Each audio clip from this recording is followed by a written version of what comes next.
au-dessus de l'actualité, vous, et le PDCRDA, sans le sujet. Je vais vous arrêter parce que j'ai vraiment beaucoup à dire là-dessus, en particulier sur la fameuse convention. Je vais faire essentiellement 3 commentaires. Le premier, c'est que quand j'ai été élu fin décembre 2023, ça a été avec une majorité écrasante, 96,5%. Que dans l'enthousiasme de cet événement, les plus de 4000 personnes qui ont voté pour moi ont exprimé le souhait que je sois le candidat du parti à la présidence de la République. Maintenant, cela ne changerait à nos textes, et nos textes sont clairs. Ils disent qu'il faut tenir une convention. Mais cette convention, franchement, va être une formalité, parce que le résultat en est déjà connu. Donc, je crois qu'il faut arrêter le psychodrame autour de ça. Nous respecterons nos textes. Il y aura une convention. Et ceux qui veulent être candidats pourront l'être vraiment sans aucun problème. Il faut pas s'inquiéter là-dessus.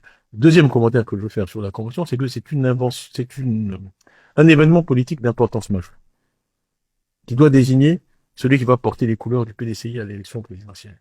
Alors, il faut que ceux qui font ce choix fassent un choix informé. C'est-à-dire que c'est utile que ce soit aussi tard que possible pour avoir le maximum d'informations. Il y a aujourd'hui, les anglo-saxons disent l'éléphant dans la pièce, mais il y a un sujet sur la table qui est fondamental, qui est à savoir qui sera le candidat du RHDP. Alors, c'est une donnée fondamentale. Essayer de tenir une convention quand on n'a pas la réponse à cette question, est-ce que c'est la meilleure approche? Donc, le PDCI et son président se réservent le droit de choisir le moment optimal pour que cette convention se tienne, pour maximiser nos chances de but. Et donc, nous n'avons pas encore pris de décision sur ce point, pour des raisons, je dirais, qui sont évidentes. Troisième commentaire que je ferai, c'est sur la compétition. Ça me fait sourire parce que je vais parler de moi, si on me permet, pendant 2 minutes. Oui, allez-y. Mais la compétition, c'est l'histoire de ma vie. Moi, j'ai passé le bac ici en 1980. Beaucoup d'Ivoiriens n'étaient pas nés, mais je peux vous dire, en 1980, j'ai été premier de Côte d'Ivoire. Baccalauréat, c'est officiel.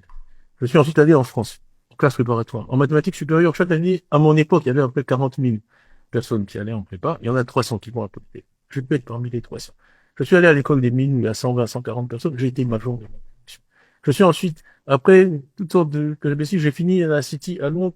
J'ai fini par être nommé directeur général de Prudential. Mais le processus qui fait qu'on est nommé directeur général d'un groupe de telle taille, qui a plus de 1000 milliards de dollars de total de bilan, c'est un processus hautement compétitif, avec un comité qui sélectionne des candidats, qui les évalue. En finale, c'est officiel, je peux dire son nom, c'est un ami, Nick Petron, général qui a fait Oxford, qui a été patron de Lloyds of London. Tout le monde a entendu parler du rôle de Lloyds dans l'assurance, qui a été patron des activités de Prudential au Royaume-Uni, et c'est moi qui ai été choisi. Donc, les postes que j'ai occupés dans ma carrière, je les ai eus au mérite. Pas par filiation, je les ai eus au mérite, à chaque fois. Donc, qu'on me dise que moi, avec un profil pareil, j'ai peur de la compétition, j'ai peur de qui? La compétition de qui? Là, j'ai été affronté aux meilleurs cerveaux, aux gens les plus compétents dans différentes géographies. Si le Crédit Suisse est venu me chercher à Londres, c'est pas moi qui suis allé, c'est eux qui sont venus me chercher pour que je vienne, parce que la banque était dans une situation désespérée. Donc tout ça pour dire que je n'ai pas peur de la compétition. J'invite tous ceux qui sont au PDCI, qui souhaitent être candidats à la convention, à venir m'affronter et je les battrai. Voilà. Le dernier commentaire que je ferai, c'est sur ma fameuse absence de Côte d'Ivoire. Alors, d'abord, l'évidence. Tout le monde sait que j'étais absent de Côte d'Ivoire. Les 96,5% d'électeurs du PDCI qui ont voté pour moi, et savent que j'étais absent de Côte d'Ivoire. Vous savez, moi, je fais confiance à l'intelligence du peuple ivoirien. J'ai dit à Soubré, quand j'ai parlé de l'IDH, qui est aujourd'hui compris par tout le monde, le peuple a une grande intelligence. Et ce qui compte pour eux, c'est de savoir qui peut les aider. Ce n'est pas un concours de présence. On n'est pas à l'école. Ce n'est pas un concours de présence. C'est un concours de résultats. J'ai passé 5 ans ici aux affaires en Côte d'Ivoire. Je suis désolé, mais on parle encore des idées que j'ai émises à l'époque. En octobre 96, 2 ans après mon arrivée dans ce pays, j'ai présenté ce programme des 12 travaux de l'éléphant d'Afrique que 30 ans après, on est encore en train de réaliser. Donc les Ivoiriens ne doutent pas de ma capacité à créer une vision, à la vendre et ensuite à l'exécuter et à la réaliser.